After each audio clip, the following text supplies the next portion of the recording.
મૂળ વાત એ છે કે અદાણી અને અંબાણી 15 લાખ કરોડની સંપત્તિના સંયુક્ત માલિક બન્યા પછી કયા જન્મમાં ધરાશે? મને એ સવાલ થઈ રહ્યો છે. એક કરોડપતિ, અરબપતિ, ખરબપતિ માણસની ભૂખ, એની પૈસાની વાસના સંતોષાતી કેમ નથી? જ્યારે દ્વારકાના, જામનગરના, ટંકારાના, મોરબીના ખેડૂતો એક સુરે કહે છે, બી અમારી મરજીની વિરુદ્ધ અમારા ખેતરમાં તમારી પૈસાની હવસ માટે લાઈન ના નાખો તો કંપનીવાળાએ પ્રોજેક્ટ લઈને ઘેર જતા રહેવાનું હોય.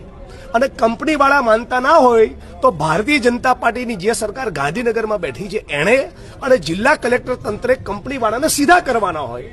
આ તો કંપનીના પ્રાઇવેટ માણસો પોલીસને આગળ ધરી પોલીસને ખેડૂત વચ્ચે ટકરાવ પેદા થાય એવું કરે.